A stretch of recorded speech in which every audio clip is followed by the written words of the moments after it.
Bapak Ibu, untuk mewujudkan rencana Allah, kita nggak harus menjadi ketua sinode. Seorang hamba Abraham pun dipakai Tuhan untuk mewujudkan rencananya yang besar.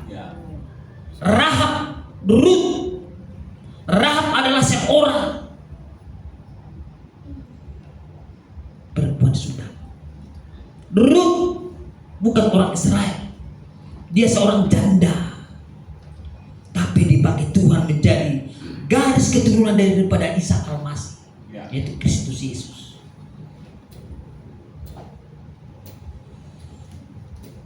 Bapak Ibu, itu yang menjadi tantangan gereja masa kini. Seperti Eliezer ini hanyalah seorang pembantu daripada Abraham, tapi dipercayakan Tuhan untuk mencari jodoh. Lihat nanti Bapak Ibu bagaimana peristiwanya yang sangat luar biasa. Inilah doa yang paling singkat oleh Eliezer. Padahal dia orang Damsyik, dia bukan umat pilihan Allah. Lihat doanya itu. Lalu berkatalah ia, Tuhan Allah, Tuanku Abraham. Coba, ada yang salah nggak di kalimat ini? Tuhan Allah, Tuanku Abraham. Kenapa disebutkan Tuanku Abraham? Apakah Eliezer tidak mampu berdoa langsung kepada Tuhan? Tuhanku. Tidak disebutkan Abrahamnya. Bisa enggak? Seorang Damsyik menyebutkan Tuhan Allah, Tuanku Abraham. Ketika Eliezer mengatakan tanpa menyebutkan nama Abraham, Tuhanku, Allahku, bantulah aku hari ini. Bisa enggak disebutkan oleh Eliezer? Bisa. Tapi dijawab enggak? Coba jawab. Dijawab enggak? Muter. Lodi.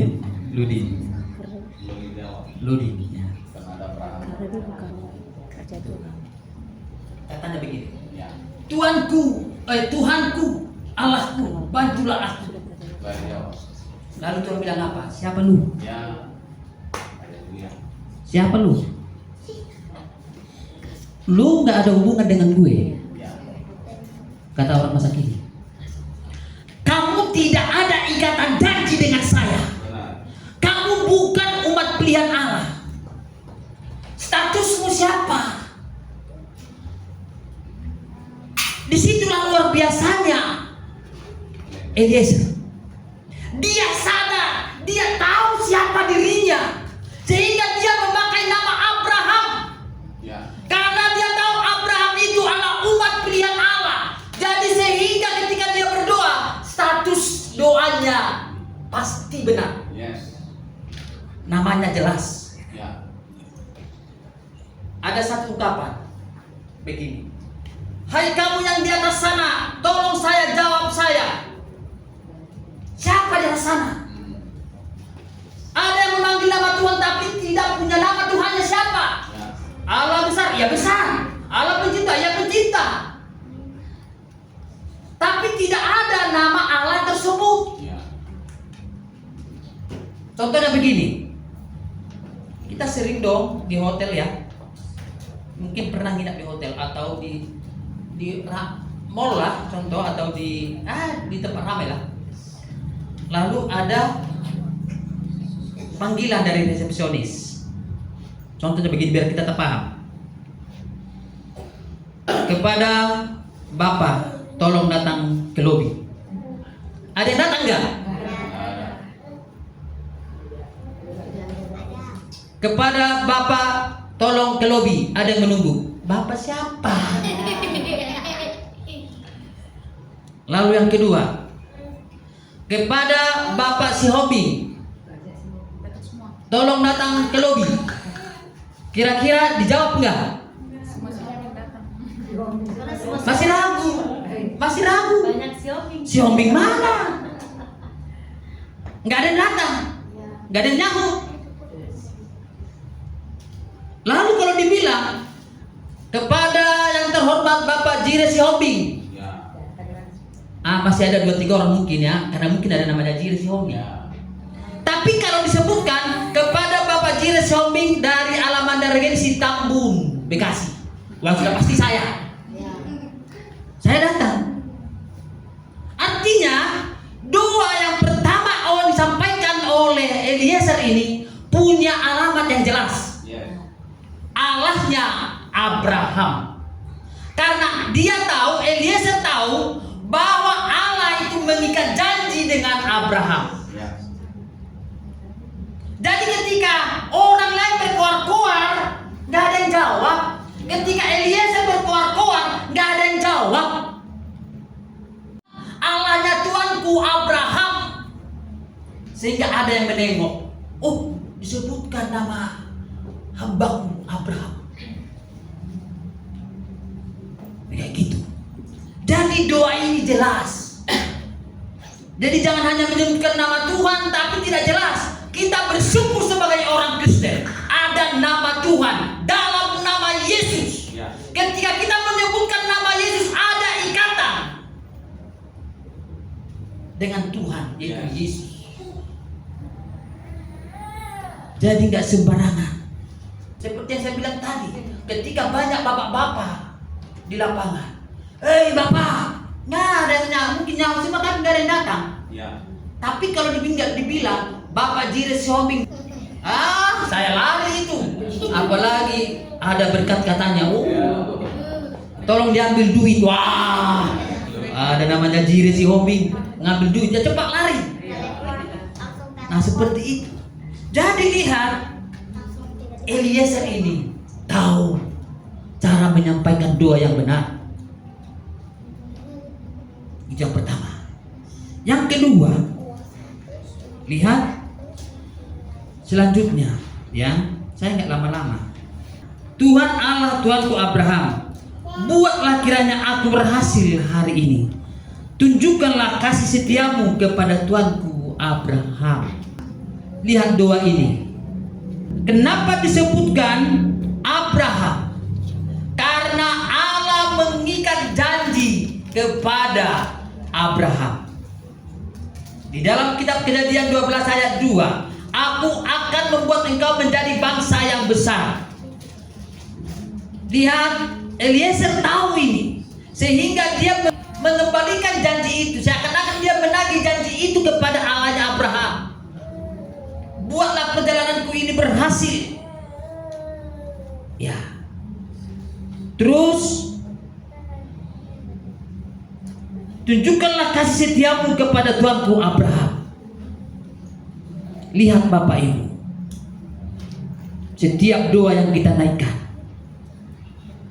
harus dimulai dari janji Allah.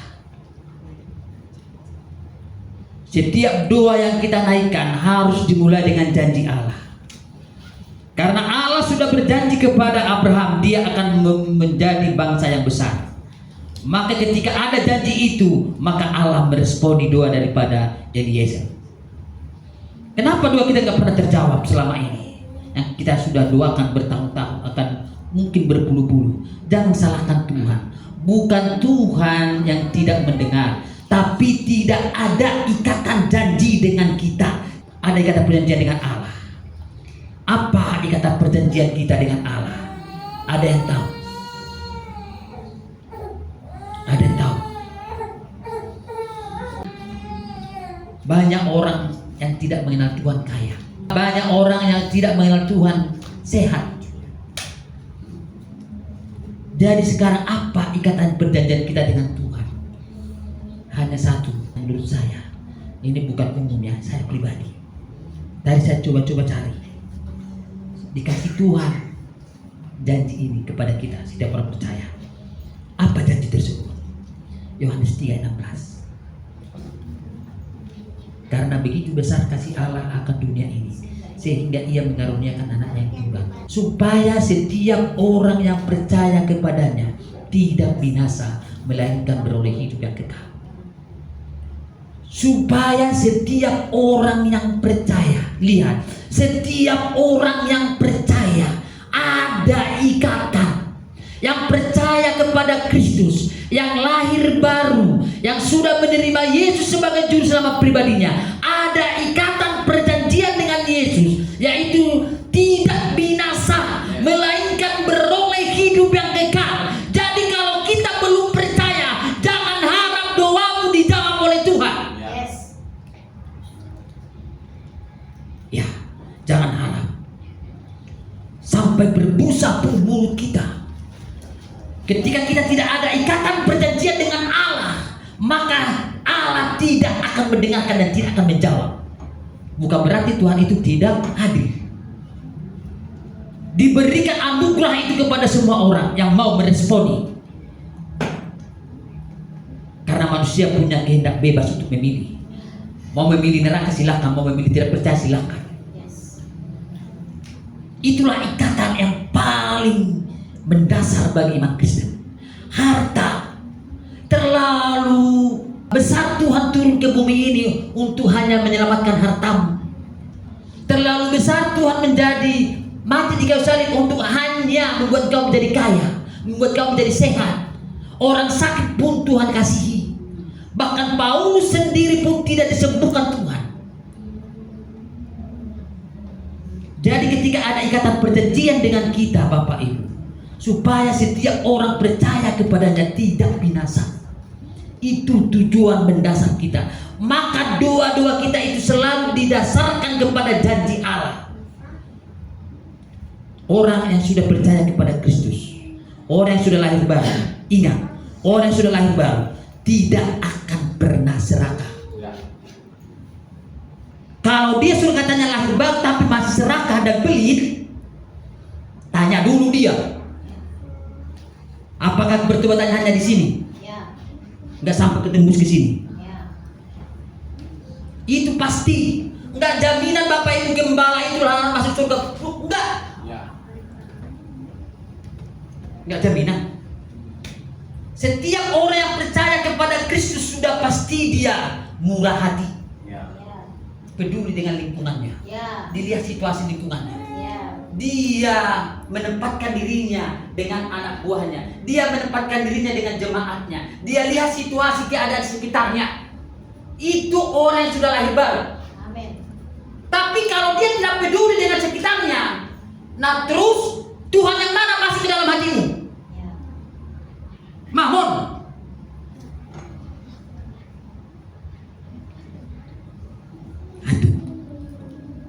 Orang yang sudah lahir baru Bapak Ibu, berarti Roh Kudus mengendalikan semua totalitas hidupnya. Dan dia akan murah hati. Dan dia akan mengasihi semua. Dan dia merindukan pertemuan-pertemuan rohani. Pegangan kita. Dia tahu Allah berjanji kepada Abraham. Sehingga tunjukkanlah kasih setiamu kepada Tuanku Abraham. Dia tidak mencuri, dia tidak mengambil alih wibawa daripada tuannya Abraham. Beda dengan Absalom. Tahu dong Absalom? Itu, papanya sendiri pun dikudeta. Nah lihat, artinya begini, Eliezer di sini menempatkan dirinya, dia tahu diri. Saya belum layak memanggil namanya Allahnya Abraham, nggak layak saya. Itu yang pertama. Yang kedua, dia tahu menempatkan dirinya. Dia tahu menempatkan dirinya, sehingga dia mengatakan, Allah Tuanku Abraham, tunjukkanlah kasih setiamu kepada Tuanku Abraham. Kalau seperti ini semua pendeta, kalau semua seperti ini para pelayan, maka terjadi kerukunan di gereja. Saling merendahkan hati, sadar diri siapa, apa statusnya. Ya, nah, lihat Bapak Ibu, ini yang menjadi renungan buat kita.